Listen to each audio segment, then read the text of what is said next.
मजलिस के सदर असदुद्दीन अवैसी ने बीजेपी तर्जुमान नुपुर शर्मा के खिलाफ ताखिर से कार्रवाई करने पर हुकूमत पर तनकीद की।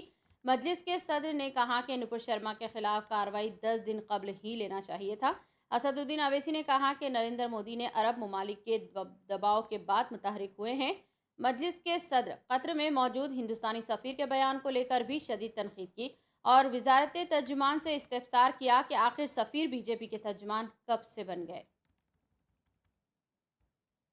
जब देश के वाइस प्रेसिडेंट खतर को पहुंच रहे हैं तो जब प्लेन में होते हैं तो उनसे कहा जाता है कि आपका जो बैंक्वेट था वो कैंसिल कर दिया गया है।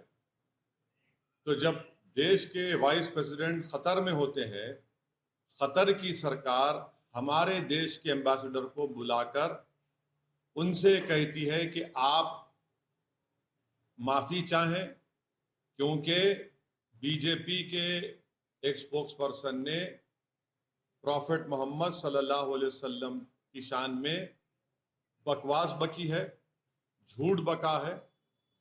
तो उसके बाद आप देखते हैं कि फौरन बीजेपी हरकत में आती है और बीजेपी अपने नेशनल स्पोक्स पर्सन के खिलाफ उसको सस्पेंड करती है। मैं देश के प्रधानमंत्री को जब भिवंडी में मैं जनसभा को एड्रेस कर रहा था, उस वक्त भी प्रधानमंत्री से अपील किया कि आप देश के प्रधानमंत्री हैं, आप अपने नेशनल स्पोक्स पर्सन के खिलाफ एक्शन लीजिए। ये गलत कहा उन्होंने, मगर देश के प्रधानमंत्री टस से मस नहीं हुए। और 10 दिन के बाद, क्योंकि गल्फ कंट्रीज में ये मसला बहुत बड़ा हो चुका था, इसलिए हालत मजबूरी में देश के प्रधानमंत्री ने अपने नेशनल स्पोक्स पर्सन के खिलाफ एक्शन लिया। ये सरासर गलत है। गलत इसलिए है क्योंकि एक्शन तो आपको 10 दिन पहले लेना था।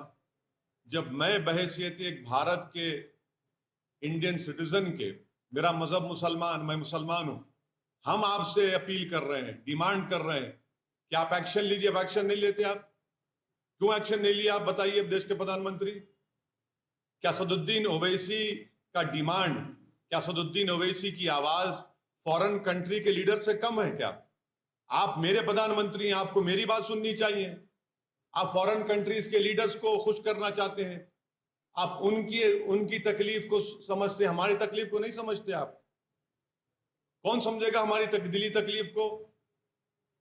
और तीसरी बात यह है कि ये हमारे एम्बेसडर खतर के, वो कब से स्पोक्स पर्सन बन गए बीजेपी के? वो कब से कहना शुरू कर दिए फ्रिंज एलिमेंट?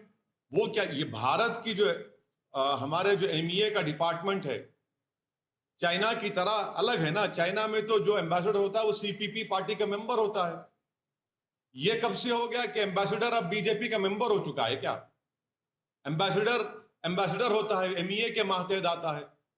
ऐसा दिख रहा है कि चाइना का सीपीपी का model Narendra Modi foreign ministry में एक्सटर्नल पे इंप्लीमेंट कर रहे हैं।